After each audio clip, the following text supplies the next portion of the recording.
Hey everyone, welcome back to the channel. Picture yourself hiking through Japan's stunning forests, with snow-capped mountains in the distance, when suddenly a bear steps onto the trail.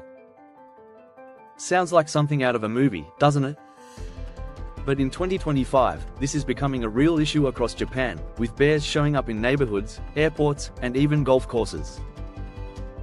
Whether you're planning a trip to Japan, love wildlife mysteries, or just want to know what's going on, you're in the right place.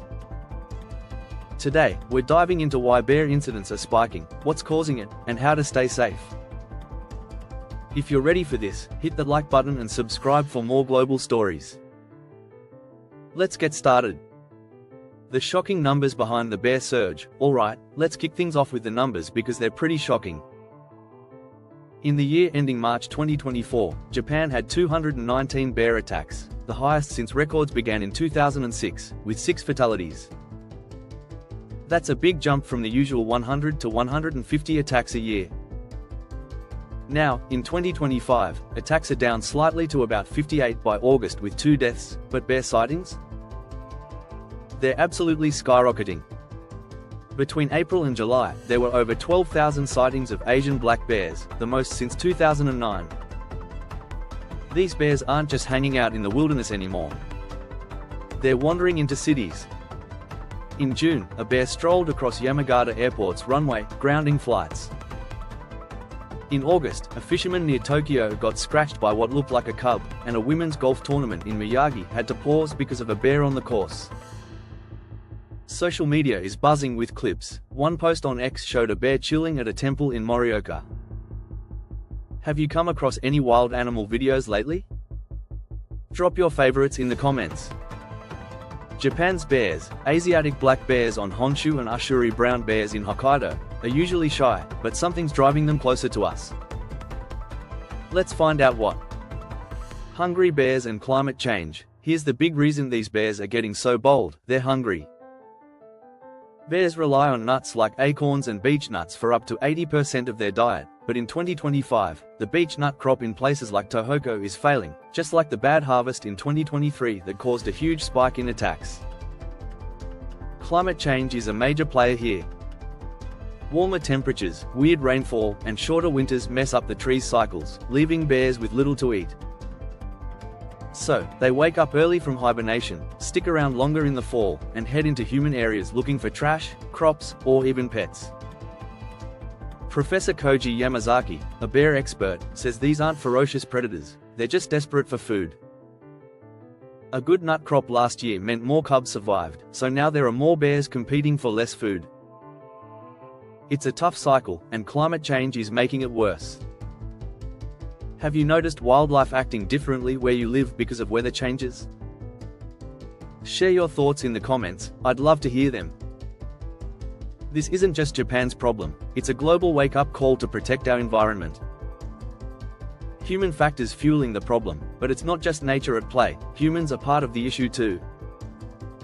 Japan's rural areas are shrinking as the population ages and moves away. Empty farms and overgrown fields are like open doors for bears to wander into towns.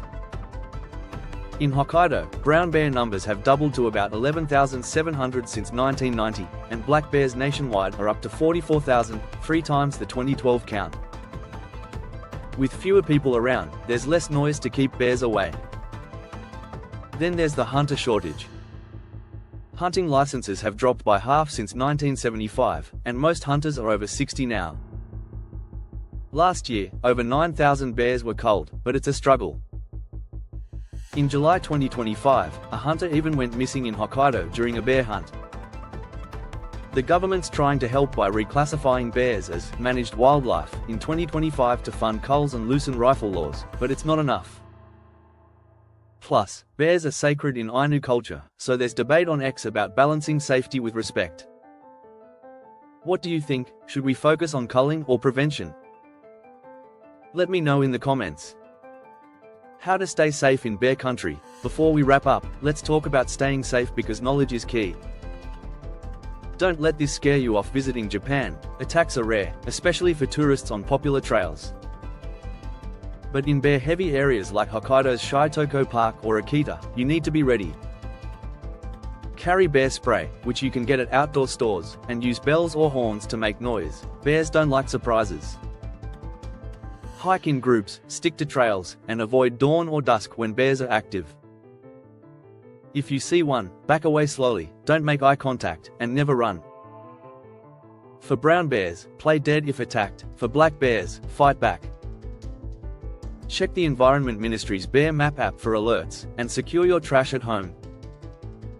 Also, respect Ainu culture, where bears are sacred. It's a fascinating part of Japan's heritage.